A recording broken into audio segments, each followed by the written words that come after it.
Halo, saya Gamaliel, salah satu jemaat dan volunteer di C3 Freedom. Bertepatan dengan anniversary gereja ini, izinkan saya untuk membagikan sesuatu dengan tema flavor. Saya lahir, besar, dan tinggal di Bogor, di keluarga yang cukup rohani, di mana saya terbiasa untuk hidup dalam lingkungan gereja dan melayani dari kecil. Mulai dari usher, pengajar sekolah minggu, pelayan musik di gereja, dan semua yang berhubungan kehidupan gereja. Melihat ke belakang, kehidupan rohani saya jalani seperti naik roller coaster, naik turun. It's so weird and there's a lot of twists and turns along the way. Saya ingat saat SMA saya mulai merasa kepahitan dan memutuskan untuk menjauh dari lingkungan gereja.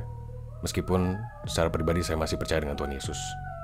Di SMA, saya mulai menemukan pergaulan baru dan dunia baru yang diawali dengan saya nge-DJ.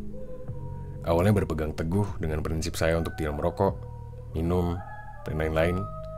Hingga akhirnya saya mencoba banyak sekali hal dan memaklumi itu semua sebagai bagian dari gaya hidup saya. Atau sesimpel bagian dari eksplorasi hidup saya. Saya selalu merasa ada yang salah dengan diri saya. Hingga di tahun 2016 saya menemukan bahwa saya punya major depressive disorder dengan gejala psikotik.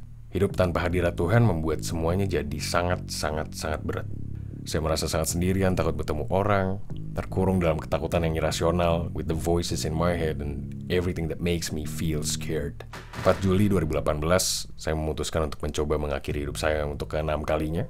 I spent a week to really plan my suicide attempt, supaya saya benar-benar mati, karena at that time saya benar-benar mentok. My car was a wreck, terbelah dua di tengah.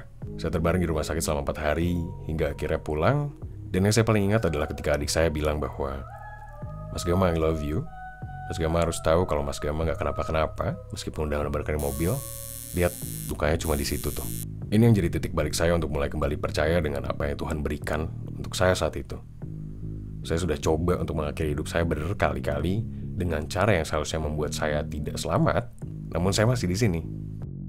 Tetap, perjalanan rohani saya naik turun dari tahun 2018 itu. Ikut pelayanan keliling ke berbagai tempat dan kota, saya merasa diberkati. Namun hanya selewat-selewat. Karena saya tahu di dalam hati saya masih banyak keraguan dan kepahitan. Di awal tahun 2021, saya diajak untuk membantu sebuah persekutuan di Bogor bernama Galatian. Untuk memproduksi cover lagu yang mau mereka tayangkan di channel YouTube mereka. Berawal dari rekaman cover lagu di tempat saya, kemudian berubah menjadi proyek Natal di akhir tahun yang menyatukan banyak anak-anak muda dari berbagai macam gereja untuk ikut ambil bagian.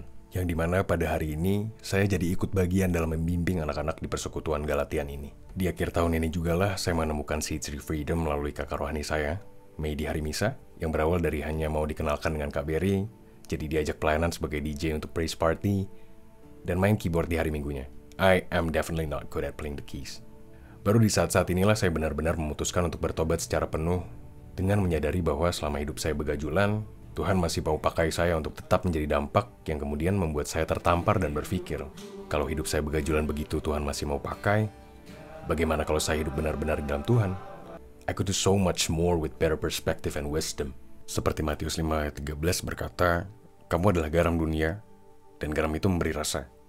Tanpa adanya garam akan terasa berbeda atau bahkan hambar." Semua proses yang saya lewati adalah cara Tuhan untuk memperkuat garam di dalam diri saya. Yang belum lama ini Tuhan tunjukkan dengan bagaimana saya bisa tetap memegang prinsip hidup di dalam Tuhan, terlepas dari tempat atau lingkungan saya berada. 2 minggu lalu saya pergi tour bersama band saya yang bergenre hardcore, yang erat dengan minum-minuman dan urakannya. Awalnya saya ragu untuk taat karena rasa tidak enak, malu, dan takut ditolak. Namun Tuhan yang tuntun saya untuk tidak kompromi dan justru memberi rasa di sepanjang perjalanan itu. Hingga pada akhirnya semua orang yang terlibat dalam tour memutuskan untuk tidak minum minuman keras, bahkan menyuruh saya untuk memimpin doa di setiap berangkat dengan cara saya biasanya berdoa. Karena mereka akhirnya mendengar cerita-cerita saya tentang pelayanan saya di gereja, persekutuan, dan lain-lain. Di situ saya tahu bahwa saya sudah bertumbuh dan berproses jauh dari diri saya yang lama untuk kemudian menghidupi apa yang jadi kehendak dan rencana Tuhan dalam hidup saya, sehingga saya bisa membawa rasanya Tuhan kemanapun saya pergi. Supaya tidak hanya saya dan saudara-saudara yang sedang mendengarkan sharing saya ini yang diselamatkan, namun semua orang yang bersentuhan dengan kita juga ikut diselamatkan dan merasakan kasihnya Tuhan.